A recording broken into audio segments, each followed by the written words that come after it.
We're joining Ipswich Road on the orange pedalway from the direction of Fellows Plain as it crosses the Grove Road junction. This is a recently rebuilt junction and it's not bad, and as we cross the junction, of course, the traffic is being held at a red light, which means that when we enter Ipswich Road we have a clear road. The thing is, at this point there's no cycle lane, and if you're coming from the city or from Grove Road, that means you have to be riding with traffic.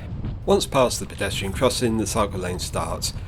It's very narrow here. It's about the minimum of 1.5 metres wide, which does mean traffic passes quite closely.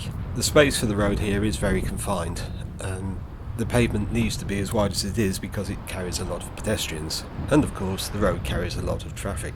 As we approach the entrance to City College, note the car on the right, which slows down, stops and gives me priority, just as it should do. That driver at least knows the highway code.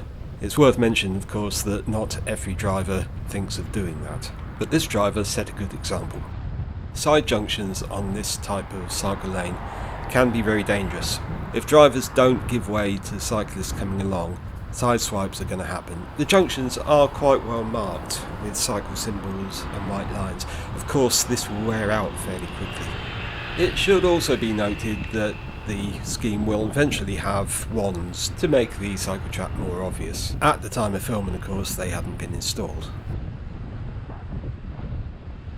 This recording was made early morning, just as students are starting to turn up to the college. Kids are just starting to make their way to school, and some parents will be ferrying their kids around.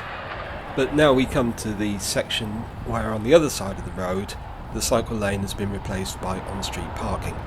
And the result is a section of road which a lot of cyclists just don't want to use. It's dangerous. And coming towards us now on the pavement, we have somebody riding a cargo bike of the sort that carries children around, who looks like she's returning from taking the kids somewhere because the cargo bike is empty, but is clearly not willing to ride in the traffic on the other side of the road. And I can understand that. Would you want to ride a cargo bike in that traffic? So we're on the final section now as we're approaching the end of the cycle lane. Overall impressions, not bad. There are issues with the surface, particularly sunken drains, and it will be better when the wands go in.